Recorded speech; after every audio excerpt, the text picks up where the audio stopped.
Sylhet test এখনো বাংলাদেশের কন্ট্রোলেই আছে। বেশ আত্মবিশ্বাসের সাথেই বললেন দ্বিতীয় দিনে 5 উইকেট পাওয়া মেহেদী মিরাজ। নিজের বোলিং নিয়ে বেশ খুশি। তৃতীয় দিনে ব্যাটারদের ওপরই আস্থা রাখছেন দলের সহ অধিনায়ক। মিরাজের মতে 300-র আশেপাশে টার্গেট দিতে পারলে এই টেস্ট জেতা সম্ভব। সাইফুল রূপকের রিপোর্ট। টেস্টে ইনিংসে 5 উইকেট নিঃসন্দেহে দারুণ এক অর্জন। মিরাজের এই কীর্তিতে ক্যাপ্টেন এবং বন্ধু নাজমুল শান্তর অবদান আছে। 80 ওভার শেষে নতুন বল নিয়েছেন ক্যাপ্টেন। সাধারণত নতুন বলে পেসাররাই বোলিং করে থাকে, কিন্তু মিরাজের তখন ঝুলিতে 4 উইকেট, 5-এর দারুণ এক সম্ভাবনা আছে।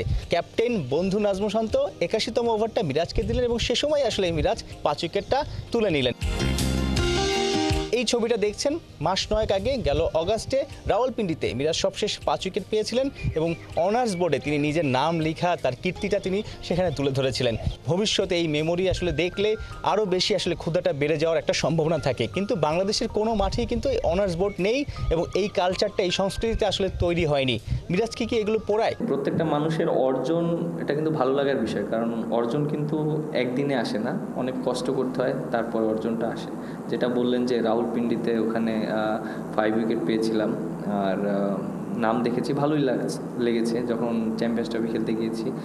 আর তারপরে যেটা বললেন বাংলাদেশে, আমার কাছে মনে হয় যে এই ট্রেডিশনটা চালু করা উচিত, আর যারা এখন বর্তমানে আছে আশা করি এইটা নিয়ে চিন্তা করবে।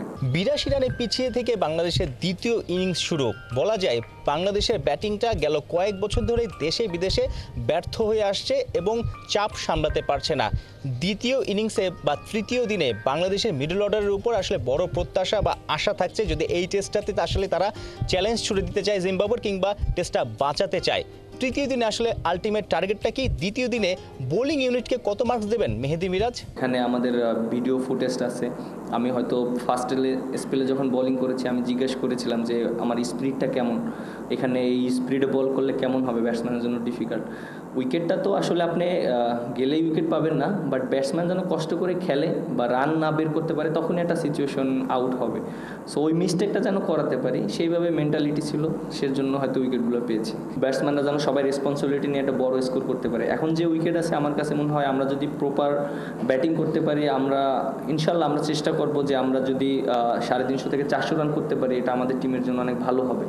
আর একটা টেস্ট ক্রিকেটে যদি 300 রান টার্গেট দেওয়া হয় চতুর্থ ইনিংসে, এটা অপোনেন্টের জন্য অনেক ডিফিকাল্ট, কারণ উইকেটের অনেক চেঞ্জ আসবে। 4 নম্বর দিন 5 নম্বর দিনে সাধারণত উইকেটে টার্ন হয়, আনইভেন বাউন্স থাকে, সেই জায়গাটাতে তাইজুল মিরাজ দারুণ ইফেক্টিভ রোল প্লে করতে পারে। তার আগে আসলে বোলারদেরকে ভালো একটা রান দিতে হবে যাতে করে তারা সেটা ডিফেন্ড করতে পারে। সো ব্যাটারদের উপরে আসলে চেয়ে থাকবে তৃতীয় দিনে দর্শকরা, টিম বাংলাদেশ সবাই। সাইফুল রূপক, 71, সিলেট।